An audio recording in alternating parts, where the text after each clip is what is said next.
I do, and I've been terrible about leaving them in. So, I hi have. everyone. We'll get started in just a couple minutes. We'll give everyone time to get loaded in the session. Mike, how's John John? He is a handful.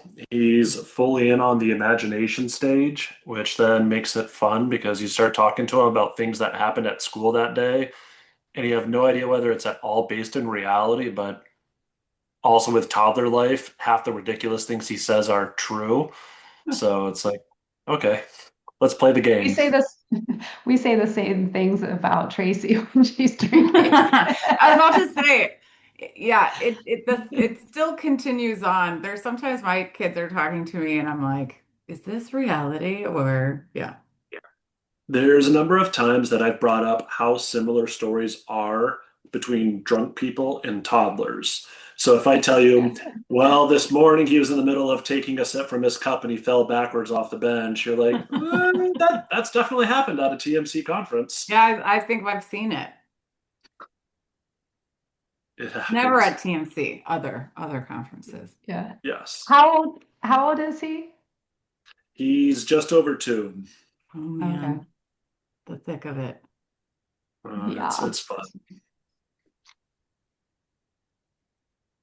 All He right. also We figured out how to will submerge, so it's he keeps everything figured out how lively. to what?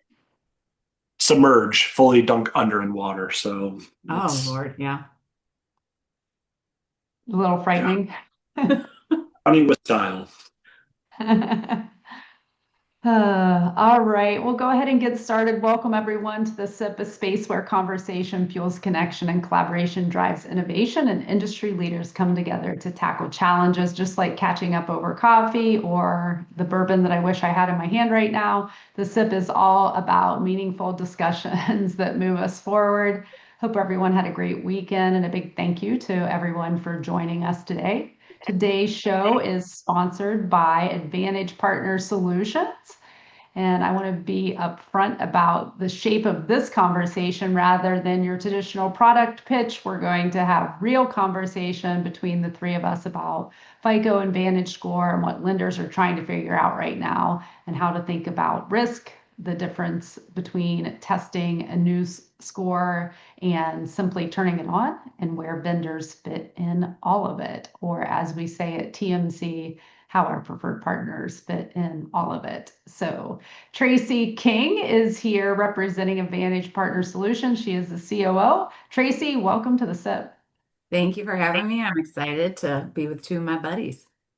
Right, awesome. Can't wait. And then Michael Metz, the CIO of VIP Mortgage, bringing the lender's perspective to the table today. Michael, great to have you here and hear that John John is in imaginary land.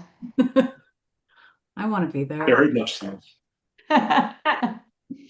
It's all a state of mind. We can pretend today that we're in imaginary land. So let's start with the lenders actually are on this, Mike. From VIP's perspectives, is top of mind as you review and compare the Vantage score and FICO score, and what questions are coming up around pricing loans, evaluating risk, investors consolidation, and figuring out when and how to move forward? That was the longest question ever. Let me know if you need me to break it It down. was a really good long question. So I'm going to answer it with more hand visuals because everybody probably knows that's how I go.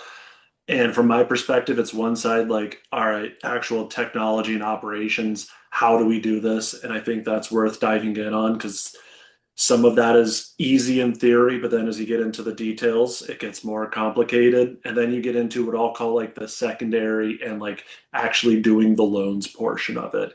And that's another one where I don't want to say easy in theory, but I think the reality then is a lot tougher. And that's where you asked about questions. There's a lot of questions, Jody. What are the timelines going to look like? What is the next stage is going to look like? How is the secondary acceptance going to be when you have these average score divergences? What does that actually mean, and how's that going to perform in PMI? And there's a long. I could give you a long answer to your long question.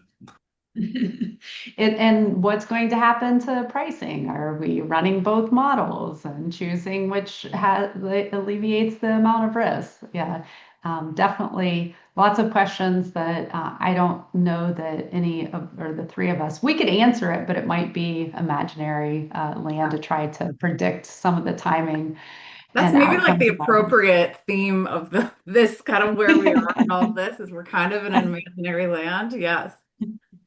Yeah, maybe Imagination. we're too soon. Just wait for all the questions to be answered. But Tracy, from where you sit on the data and vendor partner side, what are you hearing across the lender base? And I'd love to touch on what's come up through the advocacy committee, an industry-wide version of the conversation. Sorry, I'm getting some feedback. Yeah, there's a echo. It's because it's important. And I think like the question of what am I hearing is everyone asking, what are you hearing? And that is really the theme is I think all of us are coming from different perspectives. We're hearing different discussions dependent on who's on the panel, what people are talking about. A lot of people just have so many unknowns where I think, where everyone lines up in this, FICO and Vantage are doing what they should be doing, which is explaining their models and how they work and how they differentiate from each other. But then it does come down to what the lender is actually doing with it. And I think there's a lot that isn't known because of how testing is going. Advocacy has been really great in bringing these kinds of questions up, and then what do we do with it? So a lot of the question is, how is pricing handled differently? Most recently it came up of can you compare a 720 FICO to a 720 Vantage? Well, you can't necessarily. They're priced potentially different, but that's a different conversation for a different piece of this puzzle of how they're looking at that, how much we actually know about that.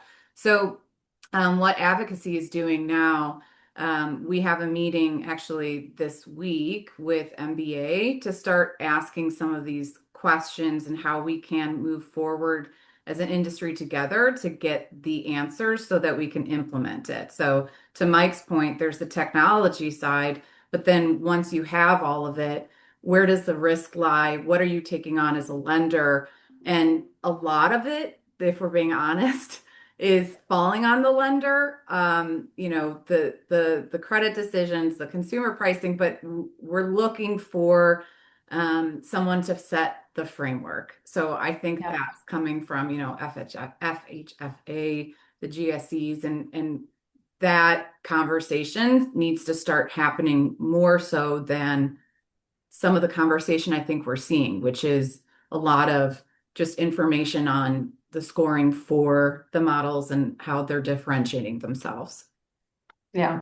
And I don't know if it's even possible, given the short period of time with Vantage Score, to be able to, for the agencies to start, or FHFA to start making those decisions, because I don't think it's fully understood what the difference is. I mean, you have one company has decades of data and another company has a shorter term amount of data. What is the acceptable amount of data? And that's also something untried. But yeah, far more questions than I have answers, that's for sure. But let's dig into risk a little bit because I do. And Tracy, it seems like anything else. Like the onus always comes on to the lender, regardless of whether they're responsible. You look at you look at the AI policy or the guidelines that came out from Fannie and Freddie. Everything falls on the lender who may not have the expertise on their team or the bandwidth to be able to answer all the questions from an AI perspective. And that just seems to be that's where it lands in the industry, and lenders for years they just know that it's going to be ultimately their responsibility, and kind of seem to absorb it a little better than I think. But from risk, it feels like a great neutral ground for the conversation. Mike, how does the discussion change depending on whether you're an IMB or a depository or a broker? What risk matters most in VIP seat, and how do you balance the opportunity change with the need of the implementing responsibly. So from my perspective, the big thing, and I realize both brokers and bankers, depositories have some of this as well, but especially from the IMB side, a big factor is the warehouse lines. But the big factor is like we don't get to just do a loan and wipe our hands with it and be done and be like, great, everyone have a nice day. So, when you're talking about a score differential and you're talking at like the 800s, an 800 versus a 780, like, okay, fine, we're probably all going to survive. But when you're talking even a smaller deviation of like a 680 versus a 720, all of us who've been doing this for a hot minute know like there's a very serious difference in how you're likely to perform on those loans. And if we do that loan and we sell it off towards another investor and that loan starts not performing in a quick manner, we know what's going to happen to us. And same on the agency side. So that's where my biggest concern from the risk side. And most of us do not have PhDs in data analysis. So, we're not the experts in knowing, hey, exactly how is this going to impact our risk? And there's some great partners to TMC that can help with some of that. But like you mentioned, we're kind of in like the data wild west right now. Even the Yeah. PhDs don't have this 2 decade history to say like, oh yeah, that 40-point discrepancy, don't worry about it. Go ahead and take your eighth hit, send it on and have a nice day. Um, I think there's very large, serious concerns, and I get it from the agency perspective and how they had to roll this out. And I think there are both short and long time windows in this one. To me, that's the bigger concern is that we just don't have a lot of time and there's a lot of NDAs that stop us from having all the information we need to actually make informed decisions.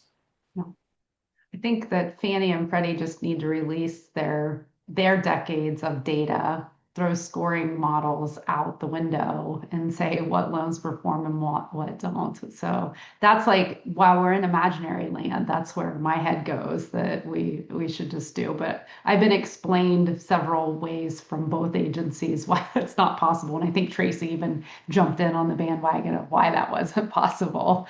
But Tracy, you're working across all channels in the industry, all types of lenders. Does the risk conversation actually look different depending on who's sitting across from you, or are lenders converging on the same set of concerns regardless of their business model? I mean, I think it's, to Mike's point of, where is their security? What questions are they asking and concerned with in terms of, what model they're working under? It's tricky because what I've seen in terms of who is actively approaching us to utilize Vantage, whether they're looking at it side by side on the actual credit report, if they're pulling a standalone Vantage, or if they're running it on the back end. The adoption has been slower with some of our mid-sized companies. Larger IMBs are actively pursuing and looking at this. Mhm. We have seen several brokers actively trying to get the Vantage score. Yeah. So I know. So it's interesting, depending on who they're working with. And also, I think there's, Mike is, and I remember Mike in where were we?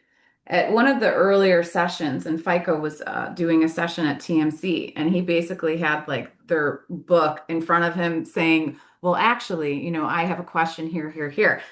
It's wonderful if everyone is a Mike Metz out there who is like critically looking at this. I think a lot of people aren't there yet and Yeah. don't want to go there yet because it's almost, I know Yeah. it's there. I'm waiting for someone else to tell me what to do, Yeah. or to show me how to do it. And I think others is, I think some parts misinformation of what they need to have just yet and who's guiding them through that. So it's kind of a mixed bag, to be quite honest with you. That's my most simplistic answer with all of it. Yeah, I mean, it's not, that doesn't shock me that Yeah. that the mid-size, because it comes to like a bandwidth or expertise. And the larger lenders have the capability to have teams that can weigh through this where mid-sized lenders can't, and but they do too many loans, so they're busy doing loans, and then the smaller lenders can step up and be a front leader because they don't have as many loans to be able to have additional resources. So we see that in a number of areas, kind of that stuck in the middle and the middle changing, and you're wondering about being in business tomorrow versus, as yourself, are you acquiring, are you selling? So it is a very like rough spot to be a mid-sized lender in this environment. Yeah. And So I on think, the, oh, sorry. oh, No, go I was ahead. just You going can. to say when we were talking about advocacy, we were talking about risk. I failed to mention one of the biggest things that everyone's been bringing up, which is the fair lending aspect of it. So I just would be remiss not to say that because I think that's a huge part of this that people have concerns about and are looking for guidance of how to handle that and also how to protect themselves. Yeah. Yeah. So sorry, I didn't want to Yeah. interrupt. No, it's definitely an area too that it's like the we may have relaxed CFPB, but when it comes to fair lending, I don't think that ever is relaxed. And Right. it is if you don't have anything else to concentrate on, then they double down on the fair lending Yeah. aspect. But let's talk a little bit about hiccups because I think there's always an opportunity to learn from what people have done previously. And I do feel like a lot of people at TMC, a lot of our lender members are waiting for Mike Metz to get through this. He's been working on VantageScore for a long time, and he's going to give us all the magic recipe on how to operate. But Tracy, there's real value in testing rather than just flipping on the switch. Talk us through what you're seeing firsthand. Implementing a new scoring model isn't just about making the score available, it's about validating that it's actually flowing correctly through the system and workflows and understanding downstream are impacted. Yeah, so we're lucky enough to have Mike and VIP as a customer, and I'm also never too bold to say that, everything we do runs smoothly. This is a new product. It's on the back end, it's receiving it, it's providing it, it's integrating it, it's, multifaceted. So, props to our team for all of the scramble to try to build this and build it the right way. It is difficult in any environment to just have a sandbox where you're living in there, it's test cases until you have live files to deal with, there can be issues. So we have had issues. That's the honest answer. But, our response is to try to work through those as quickly as possible and to try to pivot and navigate and learn from them to make sure we're, providing what our customers need. And to that point, every customer wants it differently. People want it on the back end, people want it on the front end, people want some people to have access. So what we're seeing now is one, to just get the subcodes. It's not like we do flip a switch. If you are interested in Vantage, that takes time from the bureaus to get those codes back. So it has improved. I think most recently, our team was saying it's about 2, 3 weeks out. But for a while there, especially as people started flooding the bureaus of having that interest, it was taking some time. So that's just good for lenders to know that if you are interested, you can get it set up with your credit reporting agency and not have it turned on, but have it ready and available for you. But yeah, you need to see how it flows and then not only have that, figure out what are you doing with that data internally and how can it be delivered to you. So as I mentioned, right now the way, and Mike can speak for himself, but he's able to go in and pull a report that compares the credit scores every month or however, whatever date he wants to look at. It can give him a side by side so he can review that data rather than it just appearing on the credit report. So um, we're working with our customers to figure out what is the best way to have that data delivered, not just in the sense of it's appearing on your credit report properly. Yeah. So while everyone's waiting for Mike Metz to crack the code, go ahead and request access to VantageScore. So in case he cracks it in the next couple of weeks, you're set up and ready to turn it on. So that's what I heard Tracy Yeah, and you tell. can do it without and you can do it without all your team doing it. So if you just want one admin to have access to it, at least through Advantage Partners, that's something that we've worked out so that it doesn't have to be open to everyone, and you can have one person, even if you're slowly starting to analyze it, if you're just Yeah. slowly trying to get a grasp on what that data looks like. I think it's a good, well, we're operations, so I love data. Like that's the start of the story for a lot of us. Yeah.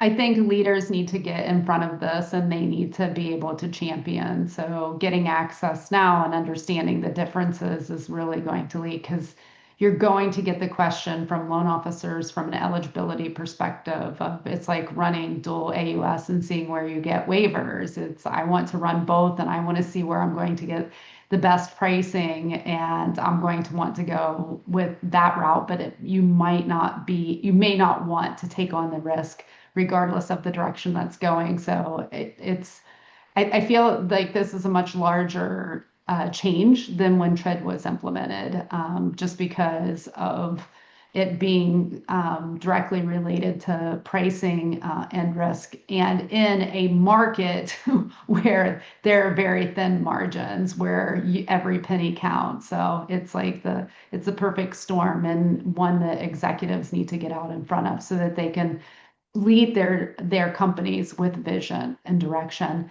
But Mike, for more Thin VI or margins, the but VIPs, also low room for error. Like every deal right now, I feel like is what I call the bottom of the drawer deals. And there's already hair on them. They're already yes. getting scrutinized by everybody. So last thing you need is just even more hair on it. And that's the tricky thing I think about this is that you end up with one more Agreed. variable that you're worrying about. Yeah. Yeah. Yeah. And Mike, I know that you have been testing for quite some time, but from VIP side, what does responsible testing actually look like before a new score goes live in production? And what would you tell your peer lenders who's tempted to just turn it on? Check with everyone you work with before you do that, because there are a lot of even very big name investors that if you talk to and say, hey, what if I don't actually make a decision with Vantage and it's just there? They're going to be like, you can keep that loan to yourself.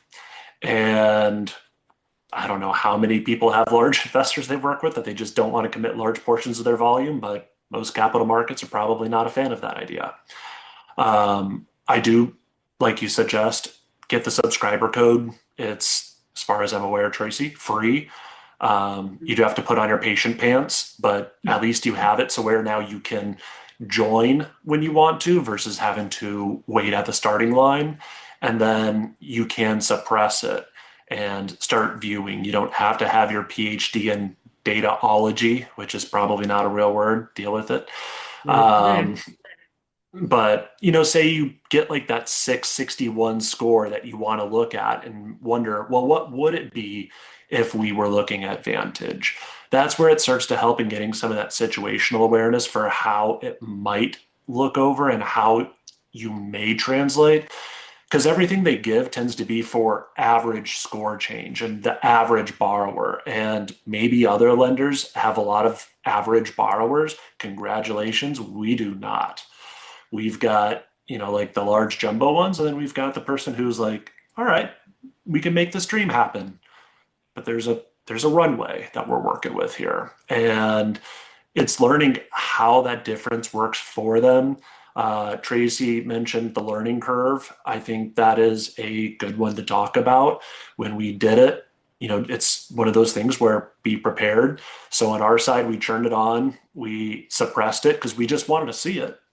But then it all of a sudden started appearing on top of our credit report. So we did suppress it in the credit report, but we didn't suppress it on like the little cover page, the little, hey, here's what your scores can improve on, an OFAC type checklist thing. So all of a sudden, we turned it on, I think at like a 1 p.m. And at 3 p.m., I had people calling me, oh, cool, we got set up with Vantage. I'm seeing it on my credit reports. I'm so excited. And I'm like, okay, now what? And I think Tracy was at like 34 reports we had that in that afternoon. Of course, that's where just everyone was like, let's order every credit report right now. Um, 34 files we had to go back and hit the undo switch because once you run AUS with Vantage, even if you take AUS or the Vantage out of there, AUS keeps it in there just in case anyone's curious because now you're just feeding it a null field, so it keeps the old score. So have fun with that one. Um, As so if we, as if we didn't have problems enough in Encompass with scores and which one to, and I mean, that's part of like the operationalizing this. It's like, it's like, for how long have we tried to figure out, like, there are multiple credit scores. There's a qualifying score, there's the mid score, there's in Encompass. It's like we've been trying to figure that piece out. Now you add a completely different scoring model. Like, how do you make sure that the right score is feeding to AUS and it's picking it up that it's actually Vantage or FICO? So the tricky part to your point, Jody, is like technically Fannie Mae will come back and say, we don't use the credit score in our decision making. We took Right. that out. We only look at the credit information in the Yeah. AUS. So it's okay that you have Vantage in there. We don't mind. And it's like, I get that from the Fannie Mae perspective. PennyMac, PennyMac minds. Um, Yeah, and even if we say, no, we made the decision on FICO, they start saying Vantage in there and they're like, we mind. yeah. So I think until we're at that next stage of the rollout with the agencies where more investors on the correspondent side are saying, bring it on, that's where it is something where I think it is good to start getting the information and start getting yourself prepared and start seeing what those differences might look and what operationalizing might look like. But still, tiptoe.